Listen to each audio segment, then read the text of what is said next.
नमस्कार दोस्तों, आपका स्वागत है आपके अपने YouTube channel DBC education classes में। तो आज की इस क्लास में त्रिकोणमिति या ट्रिगोनोमेट्री का पहला क्लास है। आप लोग इस क्लास को शुरू से लेकर अंत देखिएगा, क्योंकि इस क्लास में त्रिकोणमिति का संपूर्ण बेसिक को कंप्लीट करने वाले हैं, ठीक है ना।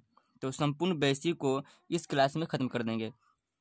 और आज की इस क्लास बेसिक क्लास यदि आपको समझ में ना आए तो हमारे इस चैनल को अब भी अनसब्सक्राइब करके चले जाएगा। यदि ऐसा हो नहीं सकता है इससे आपको समझ में ये नहीं आए। आप लोग शुरू से लेकर अंत तक वीडियो को देखिएगा तभी समझ में आएगा। तो आप लोग इस क्लास को शुरू से लेकर अंत तक देखिए। ना समझ आने पर हमारे चैनल को अनसब्सक्राइब भी कर दीजिएगा, अनसब्सक्राइब कीजिएगा। और समझ में आए और क्लास अच्छा लगे तो हमारे चैनल को सब्सक्राइब भी जरूर कीजिएगा। और इस क्लास को अच्छा लगे तो अपने दोस्तों के पास जरूर शेयर कीजिएगा, ठीक है ना। तो त्रिकोणमिति का अनुपात को कल के वीडियो में समझेंगे, कल की क्लास में समझेंगे। अब आज की इस संपूर्ण बेसिक को देख लेंगे, ठीक है ना। तो त्रिकोणमिति अर्थात त्रिकोणोमेट्री, ठीक है ना। तो त्रिकोणमिति का अर्थ क्या होता है? त्रिकोणमिति का अर्थ क्या होता है? क्या होता है? इस त्रिकोणमिति को हम संधि विच्छेद करेंगे, ठीक है ना। संधि विच्छेद करेंगे तो त्रि प्लस कोण प्लस मित से बनता है त्रिकोणमिति। तो त्रि हो गया। त्रि का मतलब होता है तीन। त्रि का अर्थ होता है मतलब होता है तीन। कोण का अर्थ होगा कोण ही होगा, कोण का अर्थ कोण ही होगा। और मिति का अर्थ होता है माप। मिति का अर्थ होता है क्या? माप। तो इस त्रिकोणमिति में हम तीनों कोणों का माप पढ़ेंगे, ठीक है ना। तीनों कोणों का माप। तीनों कोणों का माप किस में होता है? त्रिभुज में होता है। किस में होता है? त्रिभुज में। तो त्रिभुज का तीनों कोणों का माप हम इस वीडियो को पढ़ेंगे, इस चैप्टर में पढ़ेंगे, त्रिकोणमिति चैप्टर में, ठीक है ना। तो त्रिभुज के तीनों कोणों का मापों का हम इसमें ज्ञात करेंगे, ठीक है ना। तो त्रि मतलब तीन होता है, कोण मतलब कोण ही होता है, और मिति का मतलब माप। तीनों कोणों का माप, त्रिभुज के तीनों कोणों का माप। और त्रिकोणमिति के अंतर्गत किस त्रिभुज को समझते हैं, किस त्रिभुज का अध्ययन करते हैं। देखिए नोट आप लोग लिखिएगा, नोट में है, नोट है, त्रिकोणमिति के अंतर्गत समकोण त्रिभुज का अध्ययन किया जाता है। कौन त्रिभुज का? इस चैप्टर के अंतर्गत समकोण त्रिभुज का अध्ययन करते हैं। किस त्रिभुज का? समकोण त्रिभुज का अध्ययन करते हैं, ठीक है ना। समकोण त्रिभुज का अध्ययन करते हैं। और समकोण त्रिभुज का एक कोण कितने डिग्री के बराबर होता है? तो 90 डिग्री के बराबर होता है, ठीक है ना। तो समकोण त्रिभुज में एक कोण, कितने कोण? एक कोण 90 डिग्री का होता है। कितने डिग्री का होता है? 90 डिग्री का होता है। और समकोण त्रिभुज में 90 डिग्री का कोण होता है। इस चैप्टर के अंतर्गत समकोण त्रिभुज का अध्ययन करते हैं, ठीक है ना। समकोण त्रिभुज का अध्ययन करते हैं। आगे देखते हैं, ये न्यून कोण, ये ऐसा समकोण त्रिभुज होता है। ये ऐसा समकोण त्रिभुज होता है, ऐसा समकोण त्रिभुज होता है। ये 90 डिग्री का होता है। ये कितने डिग्री का होता है? 90 डिग्री का। कितने डिग्री का? 90 डिग्री का ये होता है, ठीक है। 90 डिग्री का ये कोण होता है। और ये दोनों कोण न्यून कोण कहलाता है। क्या कोण कहलाता है? न्यून कोण कहलाता है। कौन कोण? न्यून कोण कहलाता है। ये कोण और ये कोण न्यून कोण हो गया। और ये 90 डिग्री का हो गया, ठीक है ना। ये 90 डिग्री का कोण हो गया। और ये न्यून कोण को हम क्या कहते हैं? न्यून कोण को किसे कहते हैं? तो वैसा कोण क्या है? वैसा कोण जिसका मान 0 डिग्री से 12 और 90 डिग्री से छोटा हो। क्या हो? 90 डिग्री से छोटा हो। न्यून कोण हम उसे कहेंगे जिसका मान 0 डिग्री से छोटा और 90 डिग्री से 12 हो। सॉरी, 90 डिग्री से छोटा हो, 0 डिग्री से 12 और 90 डिग्री से छोटा हो, ठीक है ना। उसे हम कहेंगे न्यून कोण। और इसको हम किसको लंब बोलते हैं, किसको आधार बोलते हैं, और किसको कर्ण बोलते हैं। तो जो देख रहे हैं ना, आइए, ये कोण दो प्रकार। इस कोण को हम लेकर चलेंगे, इसके सामने वाले भुजा को हम लंब बोलेंगे। और इसके और 90 डिग्री के सामने वाले भुजा को कर्ण बोलेंगे। इस कोण को लेकर चलेंगे तो इस कोण के सामने वाले भुजा को लंब बोलेंगे और इसको आधार बोलेंगे, ठीक है ना। इसका आधार बनेंगे। तो ये आगे उसी फिगर को समझते हैं, ठीक है ना। देखिए टाइप 1 है, 2 फिगर हम बनाए हैं, ठीक है ना। 2 फिगर बनाए हैं, एक ये फिगर है, क्योंकि ये फिगर बनाया है, और एक ये फिगर और एक ये फिगर बनाई है, ठीक है ना। तो इस फिगर में हम इस कोण को लेकर चले हैं और इस फिगर में हम इस कोण को लेकर चले हैं, तो दोनों कोण को समझाएंगे, ठीक है ना। ये इस कोण को लेकर थीटा है, इसे क्या कहते हैं, थीटा कहते हैं। क्या कहते हैं, थीटा कहते हैं, थीटा कहते हैं। और थीटा के सामने वाले, थीटा के सामने वाले भुजा को, सामने वाले भुजा को लंब कहते हैं। क्या कहते हैं, लंब कहते हैं। थीटा के सामने वाले भुजा को लंब कहते हैं। और ये 90 डिग्री के, ये 90 डिग्री के सामने वाले भुजा को कर्ण कहते हैं। क्या कहते हैं, कर्ण कहते हैं। और ये कर्ण हमेशा फिक्स ही रहता है, ये कर्ण हमेशा ही रहता है, लेकिन यह आधार, लंब और आधार बदलते रहता है। कभी ये लंब हो जाएगा, कभी ये आधार हो जाएगा, कभी ये लंब हो जाएगा, कभी ये आधार हो जाएगा। इसके इस कोण के हम लेकर चले, इस कोण पर थीटा मान लीजिए है, तो इस कोण को हम लेकर चलेंगे तो ये आधार हो जाएगा, ये लंब हो जाएगा, लेकिन कर्ण यही रहेगा। कर्ण हमेशा फिक्स रहता है, कर्ण हमेशा अस्थाई है, जहाँ पर है वहीं पर रहेगा, ठीक है। तो कर्ण को इंग्लिश में क्या कहते हैं, हाइपोटेनस कहते हैं। क्या कहते हैं, हाइपोटेनस। और आधार जो शेष बचा हुआ है उसे आधार कहते हैं, आधार को बेस कहते हैं, आधार को कहते हैं बेस कहते हैं। और इस थीटा के सामने वाले भुजा को लंब कहते हैं। क्या कहते हैं, लंब कहते हैं। सामने वाले भुजा को लंब कहते हैं, इसे परपेंडिकुलर कहते हैं। क्या कहते हैं, परपेंडिकुलर। इसे हम पी से दर्शाते हैं, और इसे एच से दर्शाते हैं, और इसे बी से दर्शाते हैं, ठीक है ना। तो ये जब ये इस कोण को लेकर चलेंगे, ये थीटा है, इस कोण को लेकर चलेंगे तो इसके सामने वाले भुजा को हम लंब कहेंगे। इसके सामने वाले भुजा को लंब कहेंगे, अर्थात ए बी क्या हो जाएगा, लंब हो जाएगा, ए बी लंब हो जाएगा। और 90 डिग्री के सामने वाले कोण को हम कर्ण कहेंगे, अर्थात ए सी कर्ण हो जाएगा, ठीक है। और जो शेष बचा हुआ है, जो थीटा के सटा हुआ है, थीटा के जो सटा हुआ भुजा है, थीटा के सटा हुआ भुजा को हम आधार बोल देंगे, ठीक है ना। आधार कहते हैं, अर्थात बेस, अर्थात बी से सूचित करते हैं हम इसे, बी से सूचित किया जाता है। चलिए इसे हम कहेंगे, देखिए ए बी हो गया लंब, तो ए बी हो गया लंब, ए सी हो गया, ए सी हो गया कर्ण, तो ए सी हो गया कर्ण, और बी सी हो गया आधार। तो ए बी को अगर लंब हो गया, और बी सी आधार, और ए सी कर्ण हो गया, ठीक है ना। इसी कर्ण, इसी प्रकार हम इस कोण को लेकर चलेंगे, इस कोण को हम मान लेंगे थीटा। तो इस कोण को हम थीटा माने हैं, तो इसके सामने वाले जस्ट भुजा को, सामने वाले भुजा को लंब कहते हैं। देखिए थीटा के सामने वाले भुजा को है लंब कहे हैं, थीटा के सामने वाले भुजा को लंब कहे, तो इसी प्रकार थीटा के सामने वाले भुजा को लंब कहेंगे। 90 डिग्री के सामने वाले भुजा को कर्ण कहेंगे, ठीक है ना। कर्ण हमेशा फिक्स रहता है, अस्थायी होता है, ठीक है ना। तो इसे इससे दर्शाते हैं, इसे बी से, और इसे पी से, लंब को पी से, और आधार को पी से, बेस, ठीक है ना।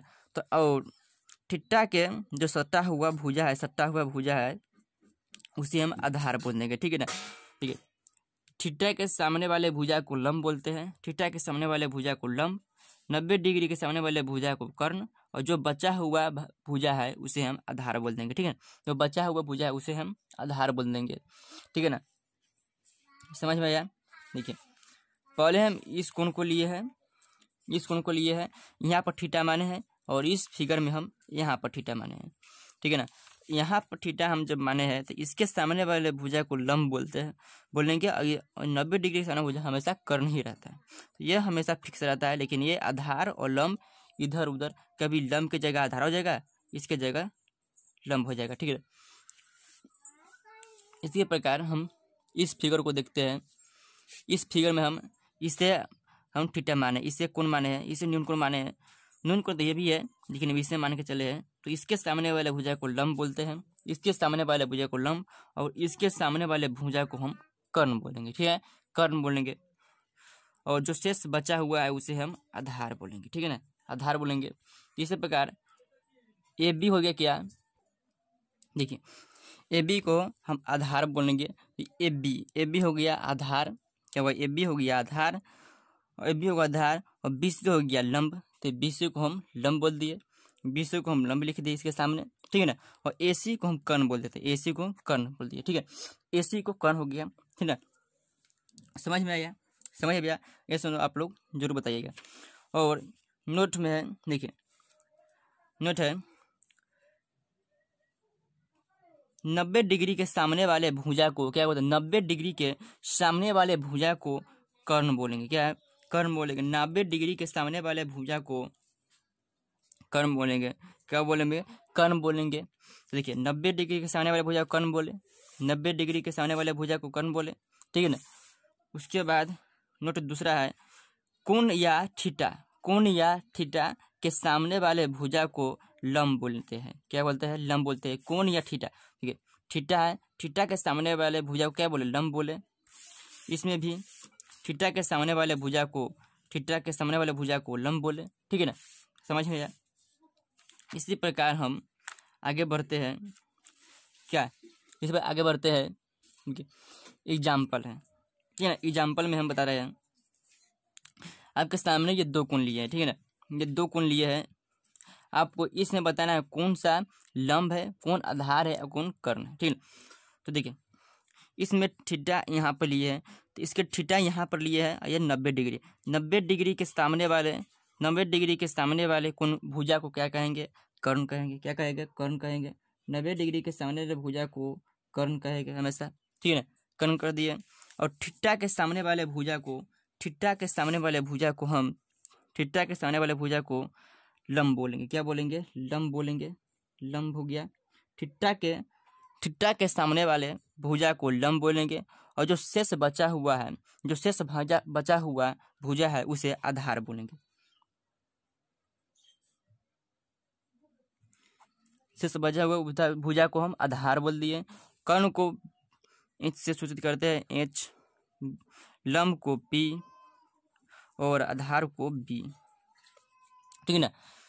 तो इसी प्रकार हम इसे भी दर्शाएंगे। 90 डिग्री के सामने वाले भुजा को कर्ण बोलेंगे। क्या बोलेंगे? कर्ण। कर्ण लिख दिए। 90 डिग्री के सामने वाले भुजा को कर्ण, थीटा के सामने वाले भुजा को, थीटा के सामने वाले भुजा को लंब। क्या बोलेंगे? लंब। थीटा के सामने वाले भुजा को लंब और जो शेष बचा हुआ भाग है उसे हम आधार बोलेंगे, अर्थात बी, अर्थात बेस, आधार बोलेंगे, ठीक है ना। देखिए कोण ए, कोण ए है, देखिए कोण ए को हम, कोण एक से चले हैं, कोण ए को थीटा माने है, तो कोण ए के लिए लंब कौन सा है? क्या होता है? लंब कौन सा है? तो लंब कौन सा है? लंब हो जाएगा, ये थीटा है, ये थीटा है, तो ये थीटा के सामने वाले भुजा को लंब है, तो BC लंब हो जाएगा, अर्थात BC हम इसे यहाँ लिख देंगे, BC, या आप CB भी बोल सकते हैं, CB भी बोल सकते हैं, ठीक है ना। आधार कौन सा है? आधार, आधार कौन सा है? तो आधार ये है AB, तो ये भी लिख दिए। क्या लिख दिए? AB, या इसे भी BA भी आप लिख सकते हैं, ठीक है ना। कर्ण, कर्ण कौन सा है? कर्ण AC है, कर्ण AC है, कर्ण AC इसमें है A के समक्ष, तो AC या CA भी आप लिख सकते हैं, CA भी आप लिख सकते हैं, ठीक है ना। इसी प्रकार हम C के समक्ष चलेंगे, C के, ये C पर है, थीटा है, तो C के समक्ष चलेंगे, तो लंब किसे कहेंगे? लंब, जो थीटा के सामने वाले भुजा है उसे लंब कहेंगे। तो लंब कौन सा है? AB हो जाएगा, तो AB। और आधार कौन सा है? आधार, आधार ये है, आधार कौन सा है? ये है, तो आधार हम इसे ये बोलेंगे, ठीक है ना। आधार ये है, तो BC हो जाएगा, आधार BC हो जाएगा, आधार। और कर्ण है, 90 डिग्री के सामने वाले भुजा को कर्ण बोलते हैं, तो कर्ण कौन सा है? AC कर्ण हो जाएगा, तो AC यहाँ पर कर्ण हो जाएगा, AC यहाँ पर कर्ण हो जाएगा, समझ आया। आगे बढ़े, ये सुनो, आगे बढ़े। क्लास अच्छा लग रहा हो तो आप इस चैनल को सब्सक्राइब कीजिएगा और वीडियो को लाइक जरूर कीजिएगा, ठीक है ना, और अपने दोस्तों के पास जरूर शेयर कीजिए इस वीडियो को। चलिए आगे बढ़ते हैं। देखिए इस समझिए, ये पाइथागोरस प्रमेय का सिद्धांत, पाइथागोरस प्रमेय कौन सा सिद्धांत दिए थे? पाइथागोरस प्रमेय कौन सा सिद्धांत दिए थे? आइए देखते हैं। पाइथागोरस प्रमेय, पाइथागोरस प्रमेय कौन सा सिद्धांत दिए है, ठीक है ना। तो पाइथागोरस प्रमेय यह सिद्धांत दिए है, समकोण त्रिभुज, क्या है? समकोण त्रिभुज में कर्ण का वर्ग, क्या देखो वर्ग का मतलब होता है स्क्वायर, कर्ण का मतलब होता है, वर्ग का मतलब होता है स्क्वायर, तो कर्ण का वर्ग लंब एवं आधार के वर्गों का योगफल, योगफल मतलब होता है जोड़, योगफल मतलब जोड़ प्लस होता है, योगफल मतलब जोड़ होता है, के बराबर होता है, के बराबर होता है। देखिए कर्ण का योग लंब एवं आधार के वर्गों के योगफल के बराबर होता है, जोड़ के बराबर होता है, ठीक है ना। योगफल होता है जोड़, ठीक है ना। योगफल होता है जोड़, और कर्ण कर्ण का वर्ग, वर्ग मतलब होता है स्क्वायर, मतलब स्क्वायर, 2 का स्क्वायर 4 होगा, वैसे ही स्क्वायर होता है, ठीक है। देखिए स्क्वायर मतलब होता है कर्ण का स्क्वायर, ये स्क्वायर है, कर्ण का वर्ग, कर्ण के स्क्वायर बराबर, कर्ण स्क्वायर बराबर लंब का स्क्वायर, लंब का स्क्वायर प्लस आधार का स्क्वायर। देखिए कर्ण कर्ण का वर्ग बोला है, तो कर्ण का वर्ग बराबर, कर्ण का वर्ग बराबर लंब एवं आधार के योगफल, योगफल जोड़, तो लंब स्क्वायर क्या होता है, लंब स्क्वायर प्लस में आधार स्क्वायर, यही सिद्धांत दिए थे, ठीक है ना। यही सिद्धांत दिए थे पाइथागोरस प्रमेय, यही सिद्धांत दिए थे। और इसका पीडीएफ लेने के लिए हमारा टेलीग्राम ग्रुप जुड़ जाएगा। टेलीग्राम का लिंक हमें डिस्क्रिप्शन में दिया हुआ है, और टेलीग्राम पर सर्च कीजिए डीबीसी एजुकेशन क्लासेस, वहाँ पर ये सभी पीडीएफ आप लोगों को मिल जाएगा, ठीक है ना। और इसी प्रकार हम देखिए, इस प्रकार हम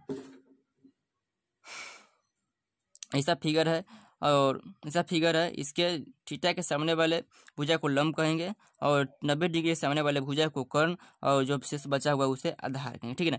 तो इस प्रकार हम आइए इस फिगर में दूसरे पन्ना में देखते हैं, ठीक है ना।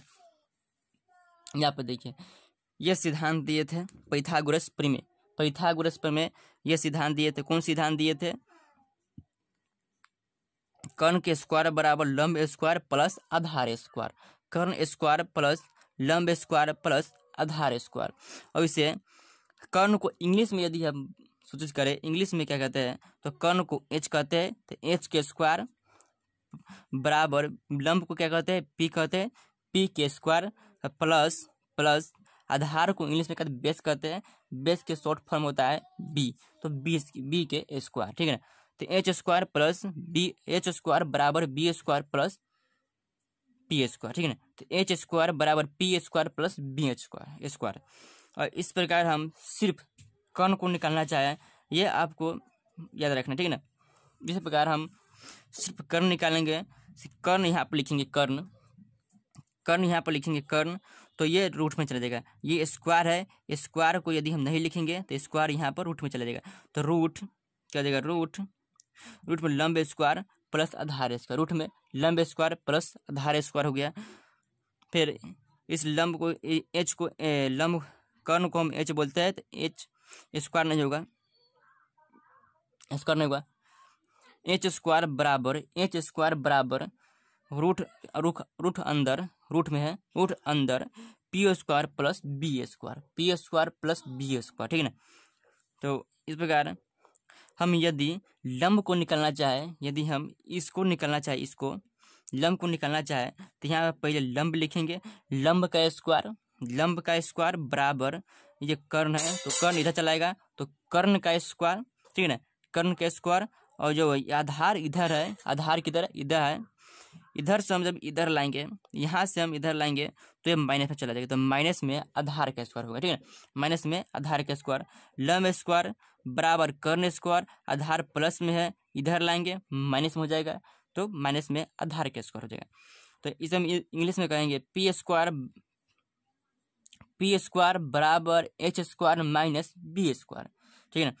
यदि हम स्क्वायर को हटाएंगे, वर्ग को हटाएंगे, तो वर्ग हटाने पर इसे रूट में, ये दोनों रूट में चला जाएगा, ठीक है ना, रूट में चला जाएगा, तो लंब बराबर हो जाएगा रूट अंदर कर्ण स्क्वायर माइनस आधार स्क्वायर, रूट अंदर कर्ण स्क्वायर माइनस आधार स्क्वायर, अर्थात इंग्लिश में बोले तो ये पी स्क्वायर बराबर रूट अंदर H square minus B square हो गया, ठीक है ना, H square minus B square.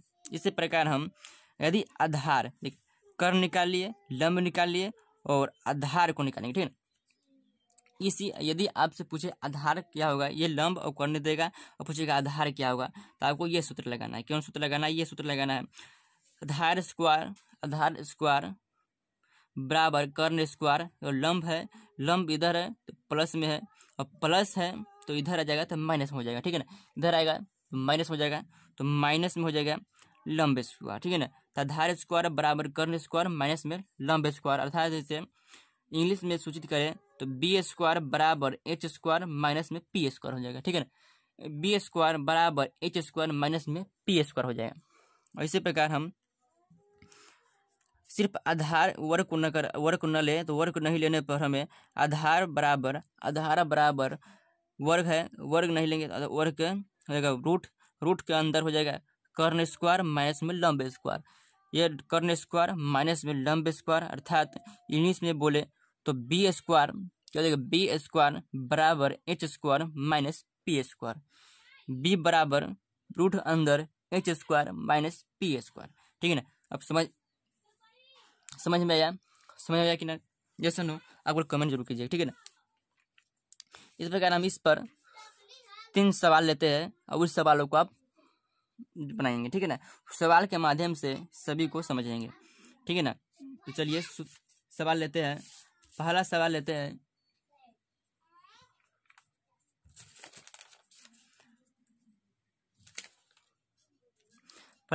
आइए जी, पहला सवाल लिए तो पहला सवाल हमें दिया है क्या, ये कर्ण है तो ए बी हमें दिया है। ए बी हमें क्या दिया है, ए बी हमें 3 सेंटीमीटर दिया है। ए बी हमें 3 सेंटीमीटर और बी सी है 4 सेंटीमीटर। कितने सेंटीमीटर? 4 सेंटीमीटर।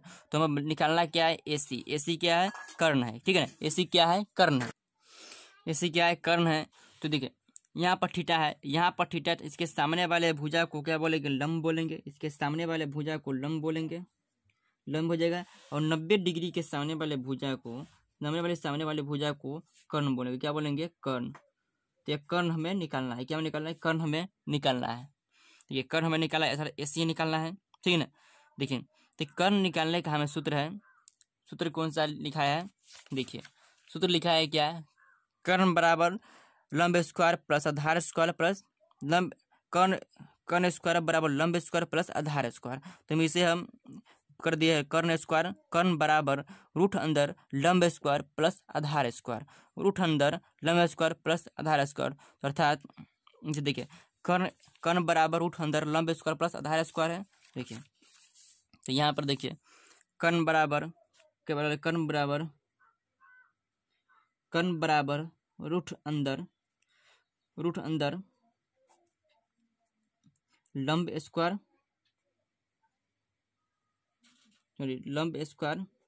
प्लस में आधार स्क्वायर रूट अंदर प्लस आधार स्क्वायर हो जाएगा। ठीक है ना। आधार स्क्वायर तो लंब कितना दिया है, कर्ण कितना दिया, नहीं दिया है। कर्ण नहीं दिया है तो कर्ण हम नहीं दिया है। तो देखिए लंब दिया है, लंब कितना है, 3 सेंटीमीटर। लंब कितना है? 3 सेंटीमीटर। लंब कितना है? 3 सेंटीमीटर। तो 3 के स्क्वायर प्लस आधार कितना है, आधार 4 सेंटीमीटर, तो प्लस 4 के स्क्वायर। ठीक है ना। 4 के स्क्वायर। इसी प्रकार कर्ण है,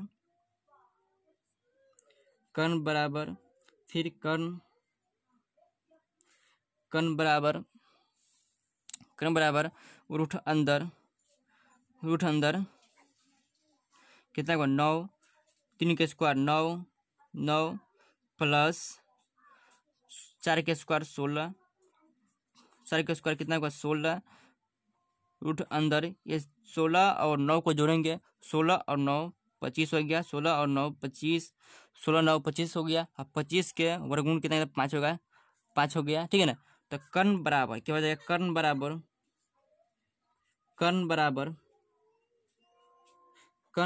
कितना होगा 5 सेंटीमीटर। कर्ण बराबर 5 सेंटीमीटर, ये इसका आंसर हो जाएगा। ठीक है ना। तो कर्ण बराबर हमें कर्ण पूछ रहा था तो 5 यहाँ पर हो जाएगा, 5 यहाँ पर कर्ण हो जाएगा 5। ठीक है ना। ये सवाल का आंसर है। इसी प्रकार हम दूसरा एग्जाम्पल को देखते हैं। ठीक है ना।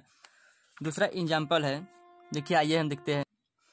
दूसरा एग्जाम्पल है, देखिए ये AC है, ये थीटा है, थीटा के सामने लंब हो गया, ये आधार हो गया। ठीक है ना। ये आधार हो गया तो हमें निकालना कौन कौन दिया है, कौन कौन सा भुजा दिया हुआ है। तो कर्ण दिया है, आधार दिया है, कर्ण दिया है, आधार दिया है। ठीक है ना। तो ये 90 डिग्री है, 90 डिग्री के सामने वाले भुजा को क्या कहते हैं, कर्ण कहते हैं। थीटा के सामने भुजा को लंब कहते हैं। ठीक है ना। अर्थात इसे हम कर्ण कहते हैं। कर्ण को किस सूचित करते हैं, और आधार को B और इसे हम P। ठीक है ना। लंब को P से सूचित करते हैं। तो देखिए लंब हमें निकालना है, क्या निकालना है, लंब हमें निकालना है लंब। तो लंब बराबर सूत्र कौन सा लिखा है, आप देखिए लंब बराबर सूत्र कौन सा लिखा है, लंब बराबर सूत्र देखिए लंब बराबर सूत्र क्या लिखा है, लंब स्क्वायर बराबर कर्ण स्क्वायर माइनस आधार स्क्वायर, ठीक है ना। तो इसे हम लिखा है लंब स्क्वायर, लंब बराबर कर्ण स्क्वायर माइनस आधार स्क्वायर, अर्थात पी बराबर एच स्क्वायर माइनस में बी स्क्वायर, पी बराबर रूट अंदर H square minus B square, ठीक है ना। तो देखिए इस सूत्र को हम लिखेंगे, क्या लिखेंगे, इस सूत्र को लिखेंगे पाइथागोरस प्रमेय से, ठीक है ना। सूत्र को लिखेंगे, सूत्र क्या है, पी बराबर रूट अंदर पी बराबर रूट अंदर एच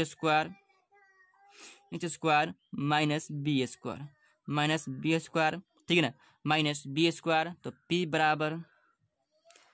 बराबर एच का मान दिया है, एच का मान है 13, तो 13 रूट अंदर 13 के स्क्वायर रूट अंदर 13 के स्क्वायर माइनस बी के स्क्वायर 5, तो 5 का स्क्वायर हो जाएगा, ठीक है ना। 5 स्क्वायर बी बराबर 13 का स्क्वायर कितना होता है, 13 का स्क्वायर 169 होता है, 169 माइनस 25, 169 माइनस 25 हो गया। और 169 में से माइनस 25 को घटाएंगे कितना हो जाएगा, माइनस 25 को घटाएंगे कितना हो जाएगा, ठीक है ना, 169 माइनस 25, ठीक है ना। 169 माइनस 25 को घटाएंगे तो 144 हो जाएगा, 144, और इसे रूट से बाहर निकालेंगे, तो 12 हो जाएगा, कितना हो जाएगा, 12 हो जाएगा। तो 12 इसका आंसर हो जाएगा, कितना हो जाएगा, 12 इसका आंसर हो जाएगा, पी बराबर 12 इसका आंसर हो गया, ठीक है ना। तो इसे हाँ पूछेगा, लंब पूछ रहा था तो 12 लिख देंगे, यहाँ पर लंब बराबर 12 हो गया, ठीक है ना, यहाँ पर लंब बराबर 12 हो गया। इसी प्रकार हम तीसरा सवाल के देखते हैं। चलिए ये तीसरा सवाल है, इसमें हमें दिया है, इसमें कितना दिया है, इसे थीटा मान लेंगे, ये थीटा है, तो थीटा, तो इसे में हमें दिया है, क्या दिया है, लंब दिया है, कर्ण दिया है, कर्ण दिया है, क्या दिया, लंब दिया है, कर्ण दिया है, 90 डिग्री के सामने वाले हो जाए कर्ण कहते हैं, और थीटा के सामने वाले को लंब कहते हैं। तो लंब और कर्ण हमें दिया है, हमें निकालना है आधार, अर्थात क्यू आर, हमें आर क्यू निकालना है, ठीक है ना, हमें आर क्यू निकालना है। तो हम लिखेंगे क्या, आधार बराबर सूत्र लिखा है बी, आधार बराबर सूत्र बताया है, आधार स्क्वायर माइनस में कर्ण स्क्वायर माइनस में लंब स्क्वायर, ठीक है ना। तो इससे हम आधार स्क्वायर रूट में अंदर कर्ण स्क्वायर माइनस में आधार, ये सूत्र पर लगाएंगे, आसानी से निकल जाएगा, लेकिन इस सूत्र का लॉन्ग चला जाएगा, ठीक है ना। तो इस सूत्र को हम लगाएंगे, तो बी बराबर रूट अंदर एच स्क्वायर माइनस में पी स्क्वायर, बी बराबर रूट अंदर एच स्क्वायर माइनस में पी स्क्वायर, ठीक है ना। तो बी बराबर लिखेंगे, ठीक है ना, बी बराबर रूट अंदर एच स्क्वायर माइनस में पी स्क्वायर, ठीक है ना, माइनस में पी स्क्वायर। तो हमें बी का मान नहीं दिया है, तो यहाँ पर बी लिख देंगे, बी लिख देंगे, आधार का मान, और एच मतलब होता है कर्ण का मान हमें 25 दिया है, तो 25 रूट अंदर 25 का स्क्वायर, माइनस पी मतलब होता है लंब, तो लंब का स्क्वायर 24 है, तो 24 का स्क्वायर,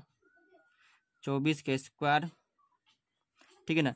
बी बराबर रूट अंदर 25 का स्क्वायर कितना होता है, 25 का स्क्वायर कितना होता है, आप लोग कमेंट करिए। 25 का स्क्वायर होता है 625, कितना होता है 625, तो 25 के स्क्वायर 625 हो गया, 625 माइनस 625 माइनस, और 24 का स्क्वायर कितना होता है, 24 का स्क्वायर 576 होता है, तो 576, और 625 में से माइनस में 625 में से माइनस 576 को घटाएंगे, कितना आएगा, माइनस में करेंगे कितना आएगा, ये हो जाएगा 49 आ जाएगा। 49 के वर्गमूल कितना होता है, 7 होता है, वो 49 के वर्गमूल 7 होता है, तो 7 हो जाएगा। तो बी बराबर बी बराबर कितना होगा 7 हो जाएगा, बी बराबर 7 हो जाएगा, ये सवाल का आंसर हो जाएगा, ठीक है ना। बी बराबर 7 हो जाएगा, तो इस सवाल का यही आंसर हो जाएगा। आधार पूछ रहा था, आधार हो गया 7, आधार हो गया 7, ठीक है ना, आधार हो गया 7। तो आज की क्लास में इतना ही रहने देते हैं, और आज की क्लास कैसा लगा आप लोग जरूर कमेंट कीजिएगा, और क्लास अच्छा लगा हो तो अपने दोस्तों को शेयर कीजिएगा, और इस चैनल पर पहली बार वीडियो देख रहे हैं तो इस चैनल को प्लीज़ एक सब्सक्राइब जरूर कर दीजिएगा, और इस क्लास को लाइक और एक प्यारा सा कमेंट जरूर कीजिएगा। तो जय हिंद, धन्यवाद, मिलते हैं अगले क्लास में।